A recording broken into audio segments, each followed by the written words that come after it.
Hey everyone, it's Dr. Baird. Today we're talking about the top 3 causes of joint pain and arthritis pain that is commonly left out by your doctor. So here at the clinic we specialize in helping adults 40 plus keep active, strong, doing what they love. One of the main concerns that they have is arthritis. So again, they start to wake up with stiff and achy joints. They're frustrated because it starts to limit them in terms of what they can do. They start to worry about, well, what happens if this gets worse? You know, I'm only 40, I'm only 50, and I already have arthritis.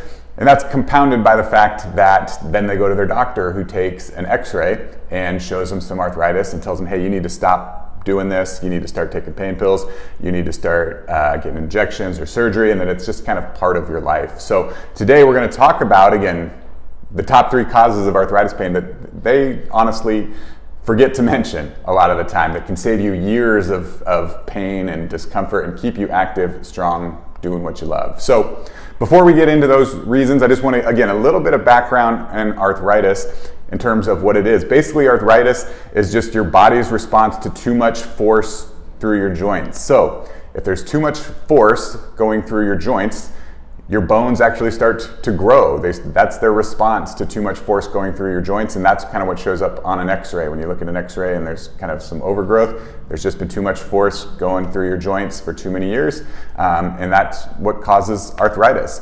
And so the question really needs to be, well, how do we limit the stress on our joints? And pills, injections, surgeries, not doing something, those all aren't solutions to, again, keeping you active while putting less force on your joints. So the things that we're going to discuss today are how do we actually limit the force going through your joints to decrease joint pain and make sure that this arthritis doesn't get worse. So step number 1, or the number 1 most common cause that, again, is often left out, they're called movement patterns. So this is how we actually coordinate our movements. How do you bend to lift something up off the floor? How do you reach forward? How do you pull back? How do you reach something overhead?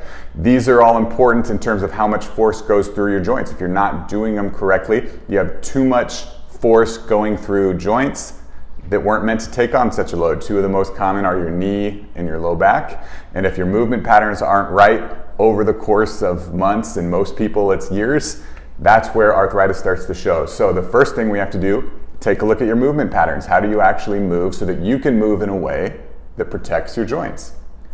Number 2 is mobility or flexibility. They're a little bit different, but kind of go hand in hand.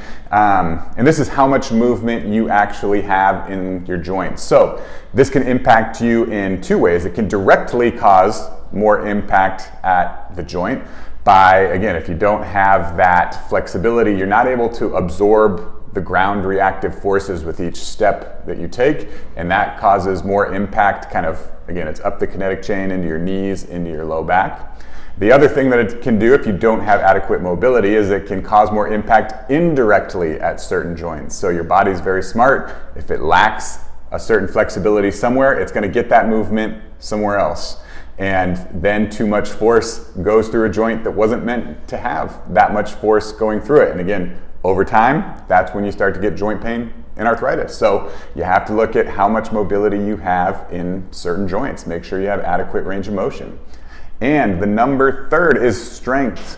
So this is how well can you control your movement. Your body has to be strong enough to support your lifestyle. So again, a reminder, people's lifestyles are different. Doesn't mean you have to be super strong, but whatever it is you like to do, your body has to be strong enough to do it. Now the problem is that as we start to age, our muscle mass goes down. And so if we're not actively working to improve how strong we are, then it's just a matter of time before, again, too much force goes through those joints. You start to develop arthritis. You start to get those stiff and achy joints in the morning. So strength training has to be part of your plan to overcome joint pain and slow arthritis. So that's all I got. Those are honestly the 3 things. It really is, when you break it down into how do we limit how much impact goes through your joints, it's that easy. You got to improve your movement patterns, how you coordinate movements, your mobility, how much movement you actually have, and then 3, your strength. How well can you control your movements? Do you have enough strength to protect your joints? So that's all I got for you. If you do have any questions, leave a comment below. I'm happy to answer them.